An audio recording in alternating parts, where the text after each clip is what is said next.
5월 첫 번째 주일을 맞이해서 하나님께서 오늘 저와 여러분들에게 주신 말씀은 출애굽기 3장 4절로 5절의 말씀입니다. 여호와께서 그가 보려고 돌이켜 오는 것을 보신지라 하나님이 뜰기나무 가운데에서 그를 불러 이르시되 모세야 모세야 하시매 그가 이르되 내가 여기 있나이다. 하나님이 이르시되 이리로 가까이 오지 말라. 내가 선 곳은 거룩한 땅이니 내 발에서 신을 벗으라. 아멘. 오늘 이 출애굽기 3장에 있는 이 말씀을 통해서 말씀을 전하고자 하는 것은 하나님께서 모세를 부르셨습니다. 하나님께서 모세를 부르셨듯이 이 시대에도 모세와 같은 한 사람을 하나님이 찾으신다라고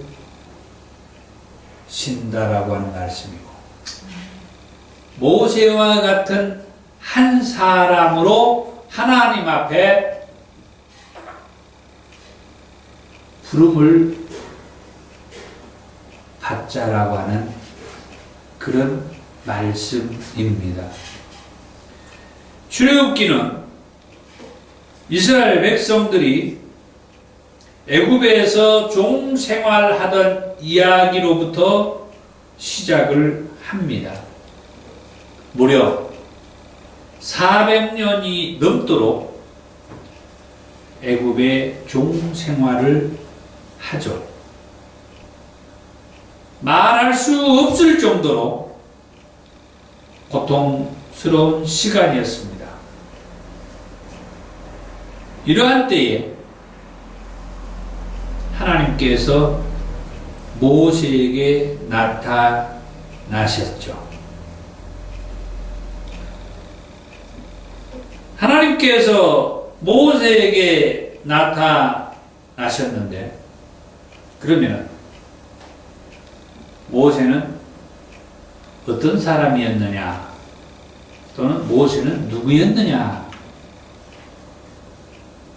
말씀을 보도록 하겠습니다. 출애굽기 2장 1절에서 10절의 말씀을 보면은 모세의 탄생의 이야기가 나와요.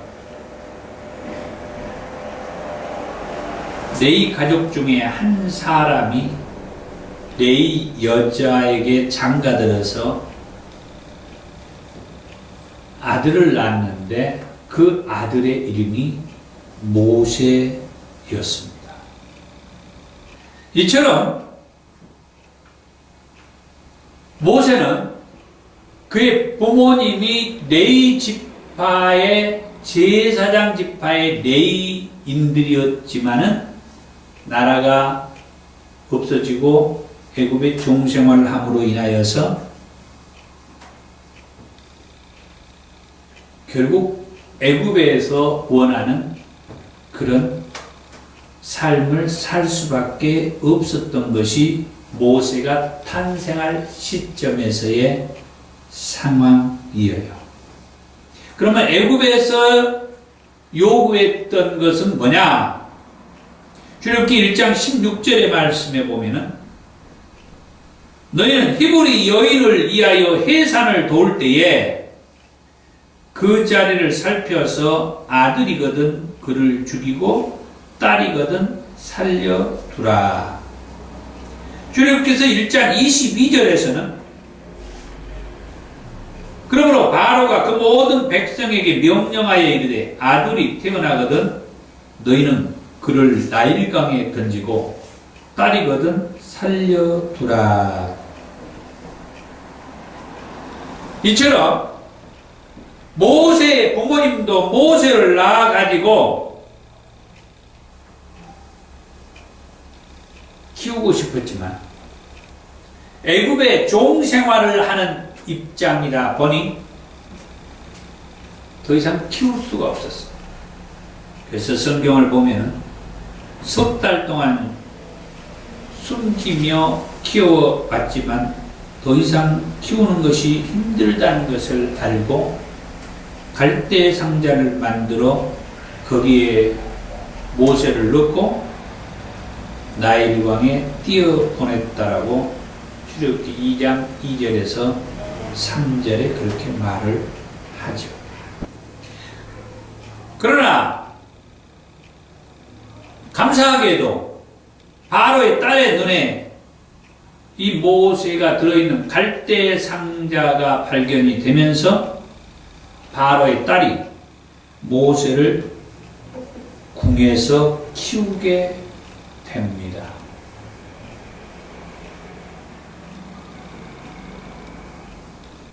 결국 모세란 이름은 출애굽기 2장 10절에서도 말씀하는데 내가 그를 물에서 건져내었음이라 라는 그런 의미가 모세라는 이름이라고 그래요. 이렇게 모세는 애굽의 궁궐에서 생활을 하게 되죠. 정말 아이러니가 아닐 수가 없습니다. 이스라엘 백성들이 종 생활하는 그 나라에서 모세는 그 나라 궁궐에서 살고 있었다는 것입니다.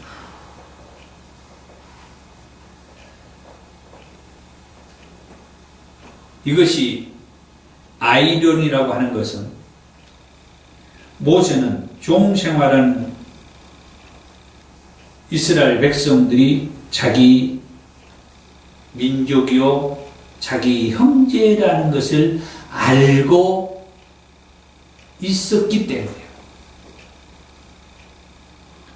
이 애굽에서 종 생활하고 있는 저 히브리 백성들이 자기 민족이고 자기 형제라고 하는 것을 모세는 알면서 애굽의 궁궐에서 바로 왕의 딸의 아들로서 살았다고 하는 것이죠. 하루는 히브리 사람 곧 자기 형제들이 고되게 노동하고 있는 곳을 가서 보다가 어떤 애굽 사람이 자기 형제들을 치는 것을 봤어요. 아까 말씀했다시피 모세는 이미 바로의 딸의 아들로서 궁궐에서 살고 있지만 자기는 지금 애굽에서 종생활하는 저 히브리 민족, 히브리 백성이라고 하는 것을 이미 알고 있었다고 그랬어요. 이런 생활을 40년 가까이 했다라고 그랬어요. 그래서 이 애굽 땅에서 종생활하고 있는 저 히브리 백성들에 대한 연민이 이 모세에게는 있었다라고 합니다. 그런 상황에서 고되게 노동하고 있는 자기 백성들, 자기 형제들에게 갔는데 애굽 사람이 고되게 노동하고 있는 자기 형제들을 치는 것을 보았다. 때리는 것을 보았다. 그때 순간 모세에게 자기 민족, 자기 형제들에 대한 연민이 일어나면서 주변을 살펴보는데 아무도 사람이 없는 거예요. 그러자 모세가 그 애굽 사람을 쳐 죽여버리고 모래 속에 묻어버렸다. 그런데요, 세상은 재밌는 것은 세상에는 비밀이 없다라고 하는 거죠. 그것도 자기 동족으로부터 이 비밀이 아니고 탄로가 나더라고 합니다. 자기는 자기 동족, 민족인을 가지고 주변에 사람이 없는 것을 보고 애굽 사람을 쳐 죽여가지고 모래 속에 묻어버렸는데 그 모습을 지켜본 자기 동족은 그 다음날 모세가 똑같이 고되게 노동하고 있는 자기 동족들에게 나가서 이번에는 자기 동족끼리 부딪혀가지고 티격태격 하고 있는 모습을 봅니다. 그래서 또다시 동족에 대한 연민을 가지고 있었던 모세가 가가지고 어떻게 자기 동족끼리 형제끼리 그렇게 다툽니까? 그 중에 잘못한 사람에게 가가지고 그러지 말라고, 지금 우리식으로 말하면 잘못을 사과하고 용서를 구하라고 그런 얘기를 해 주었더니 그 얘기를 들었던 사람이 바로 어제 있었던 애굽의 사람을 쳐 죽였던 일에 대해서 폭로를 해버린 거예요.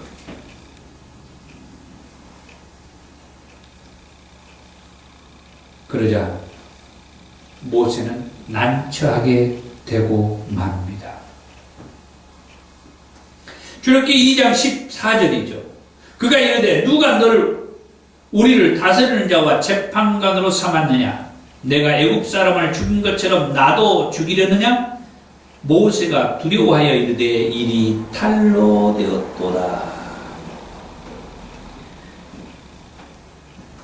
이런 말씀을 보면서 어제의 아군이 오늘은 적군이 된 느낌을 갖게 되죠. 모세는 생각한다고 했던 행동이었는데 정작 같은 민족이고 형제였던 애굽에서 종생활하고 있었던 그 백성들은 모세의 그 마음을 읽지를 못하고 알아채지 못했다라고 합니다. 저는 이 말씀을 보면서 하나님께서 요한복음 1장에 인간의 몸을 입고 이 땅에 오신 예수님에 대한 얘기를 하면서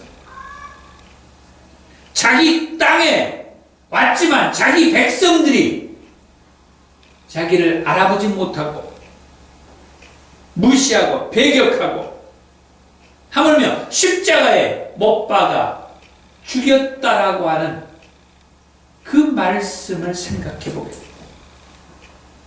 비록 모세가 예수님은 아니지만은 구약의 말씀들을 통하여서 하나님은 이런 말씀들을 통하여서 앞으로 이스라엘 백성들에게 이 구원의 역사를 이루게 될 그런 내용의 말씀을 하고 있었다고 합니다.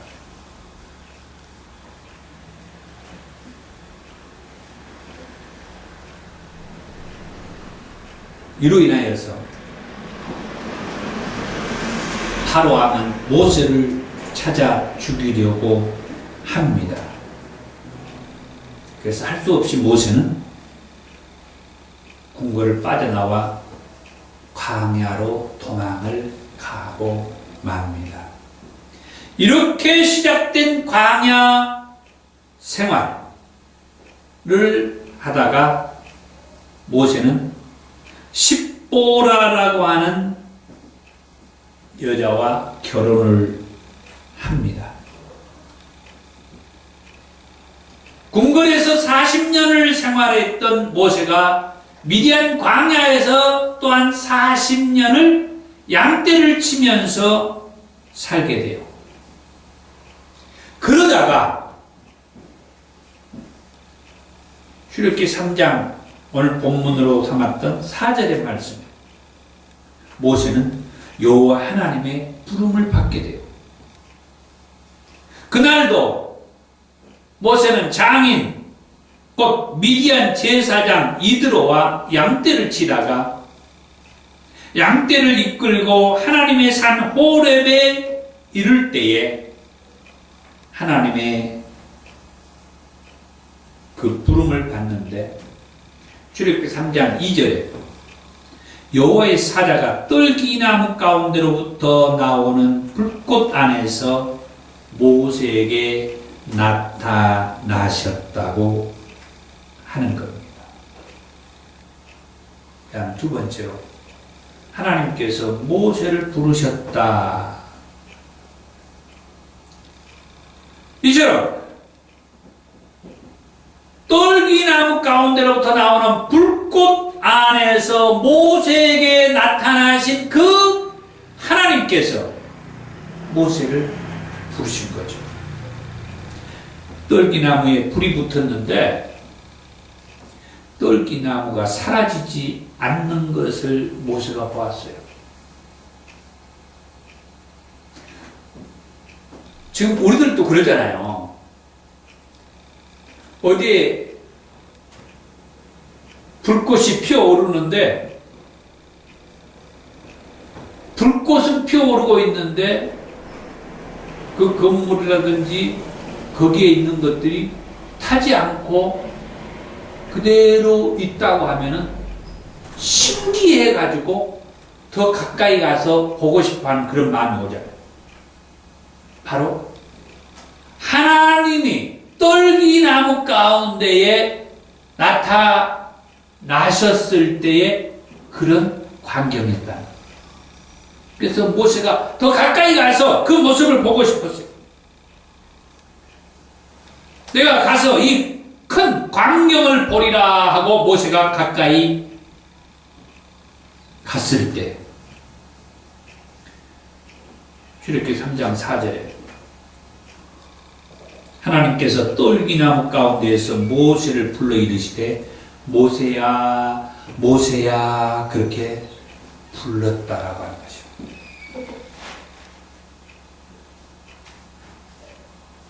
요즘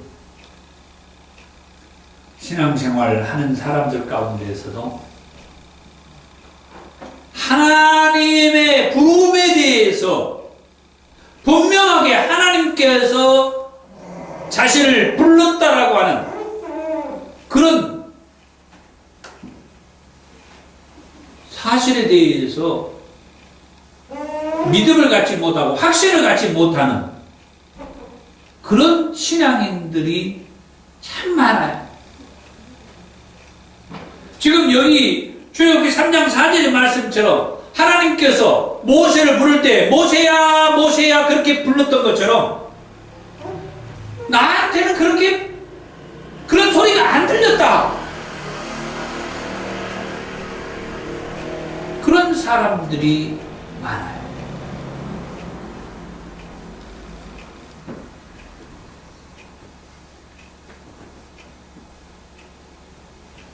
하나님의 음성을 들었다고 하면은 나도 하나님 앞에 분명하게 뭐라고 대답을 했을 텐데 나는 하나님의 음성을 들어보지 못했다.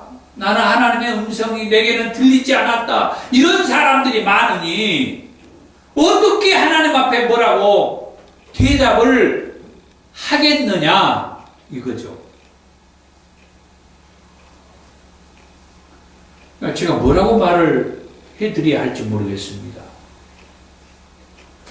하나님의 음성을 들으시라고 밖에 저는 할 말이 없어요. 모세는 하나님으로부터 모세야 모세야 그 음성을 들었다라고 했어요. 제가 다른 어떤 사람들을 또 얘기를 하기는 그렇고 신약성경에 가면은 또 이 모세처럼 신약성경의 주요 인물이 있죠. 우리가 잘 아는 사도 바울이라고. 예수님께서 다메섹 도상에서 예수 믿는 사람을 붙잡고 옥에 가두고 또 이런 일들을 하기 위해서 지금 가던 길에 있는 이 사울을 다메섹 도상에서 예수님께서 직접 정오쯤 되어서 햇볕이 강하게 비치는 그런 상황에서 사울에게 나타나셔가지고 말씀하죠. 사울아, 사울아. 그때 사울이 그 음성을 듣고 대답을 합니다. 주여, 네 시이나이까? 누구시냐 이 말이에요. 주님은 누구십니까? 당신은 누구십니까? 이 말이에요. 그러니까 예수님께서 말씀하죠. 네가 핍박하고 네가 옥에 가두려고 하고 네가 그렇게 힘들게 하는 그 예수다.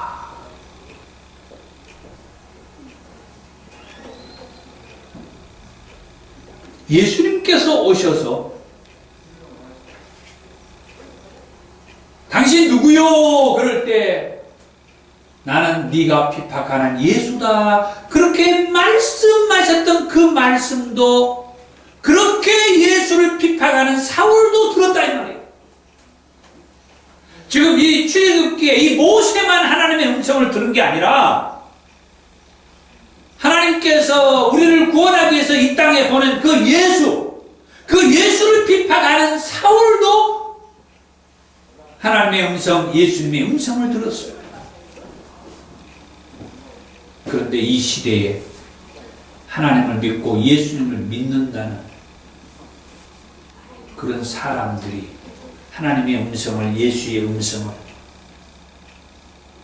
또는 성령의 음성을 듣지 못한다는 것은 다시 한번 생각을 해봐야 되지 않겠는가.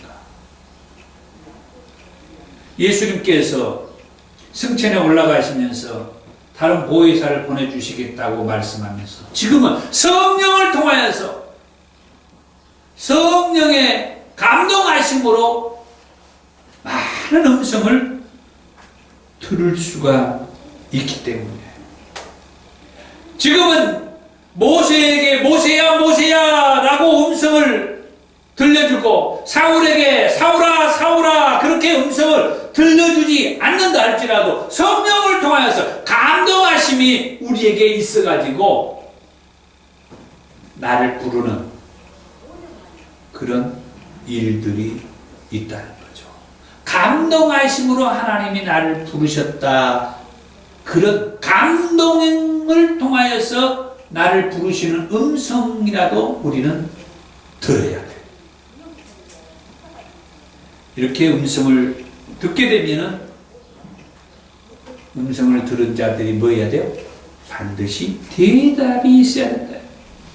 출애굽기 3장 4절에 모세야 모세야 부르시는 하나님의 음성 앞에 모세가 대답을 합니다. 뭐라고 합니까? 내가 여기 있나이다. 이렇게 분명하게 대답을 하니까 하나님께서 모세에게 말씀을 합니다. 출애굽기 3장 5절에 이리로 가까이 오지 말라. 내가 선 곳은 거룩한 땅이니 네 발에서 신을 벗으라. 정말 이 말도 이해가 안 돼요. 왜 갑자기 모세가 지금 와 있는 그 땅을 거룩한 땅이라고 거기에서 신발을 벗으라고. 저는 이 말씀을 그렇게 해석을 하고 싶어요. 뭐라고 해석을 하냐? 하나님의 말씀에 그 하나님의 말씀이 있는 그곳은 거룩한 곳이고 하나님의 말씀에 순종하는 것이 아름다운 것이다. 그래서 지금 하나님이 있는 이곳은 거룩한 땅이며, 그래서 거기에서 신발을 벗으라고 말할 때 신발을 벗는 것을 순종하는 것이 하나님께서 원하는 것이다. 자, 세 번째로, 그렇게 말씀하실 때 하나님 앞에 내가 여기 있나이다 라고 대답을 했던 모세에게 하나님께서는 애굽의 바로 왕에게 가라고 말씀하십니다. 제가 통솔을 하고 은혜 받은 말씀 중에 하나가, 하나님께서 뭔가를 보여주시고 말씀하신 다음에 믿음으로 반응하는 사람을 하나님께서 쓰신다라고 하는 것이었어요. 이건 아주 유명한 이상홍 목사의 어록입니다. 하나님께서는 뭔가를 보여주시고 말씀하신 다음에 믿음으로 반응하는 사람에게 하나님께서 쓰신다. 자, 그럼 그 맥락에서 이 오늘 말씀을 한번 적용을 해보죠. 하나님께서 뭔가를 보여주셨습니다. 자, 모세에게 하나님이 뭔가를 보여주셨죠? 떨기나무 가운데 불꽃이 타오르는데 그 모습을 하나님이 모세에게 보여줬어요. 자, 그 모습을 더 가까이서 보려고 모세가 가까이 왔어요. 그때 하나님은 뭐 했습니까? 모세에게 말씀하죠. 뭐라고 말씀합니까? 모세야, 모세야 부르면서 모세가 내가 여기 있습니다 대답할 때 뭐라고 말하죠? 네가 선 곳은 거룩한 땅이다. 이 내 발에서 신을 벗어라. 그 뒤에 더 나아가서 출애굽기 3장 6절에 나는 내 조상의 하나님이니 아브라함의 하나님, 이삭의 하나님, 야곱의 하나님이다. 그렇게 말씀을 하면서 출애굽기 3장 7절에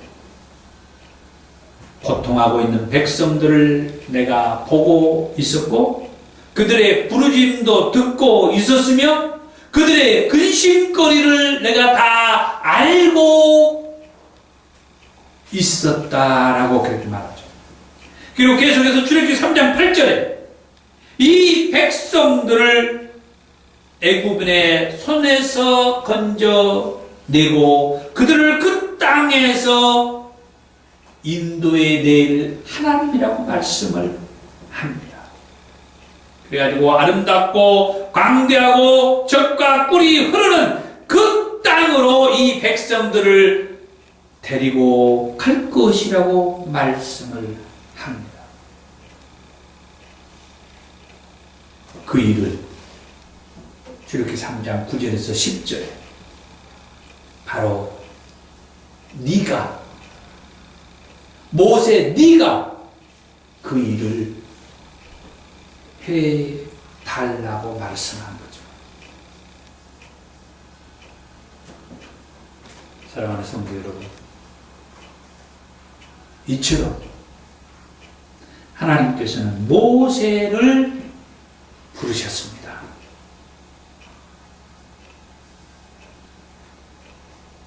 하나님께서 모세를 부르시듯이 오늘날 저와 여러분도 불러서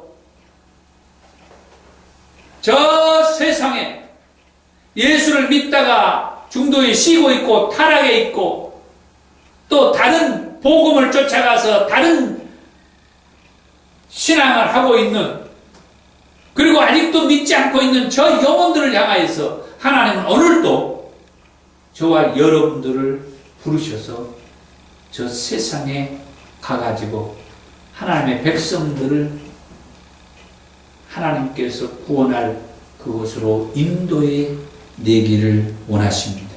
아멘. 그런데 재밌는 말씀 하나를 더 보면 출애굽기 4장 18절의 말씀에 보니까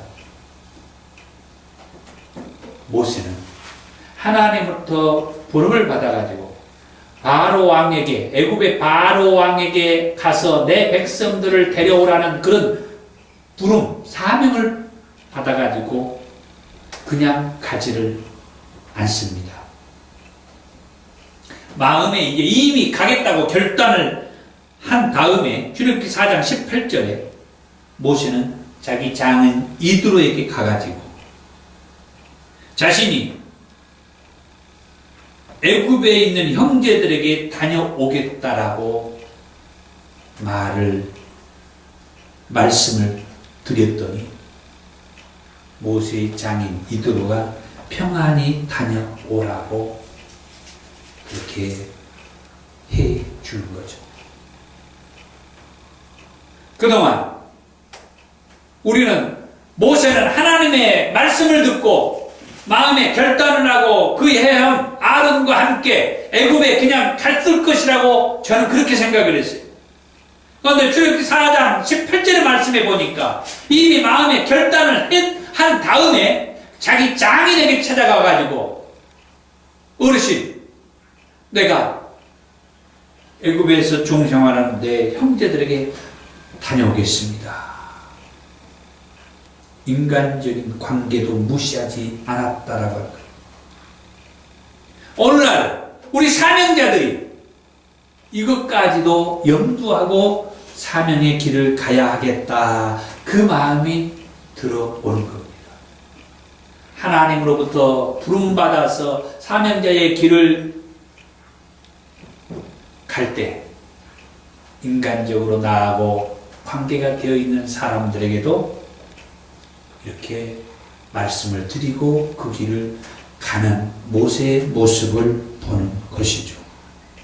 이런 아름다운 마음가짐으로 하나님께서 오늘 저와 여러분들을 부르셨을 때 그 사명자의 길을 갈 때에 인간적으로 나와 혈맹 관계가 있는 그런 사람들에게도 말씀을 드리고 이 길을 가는 아름다운 사명자들이 되었으면 합니다.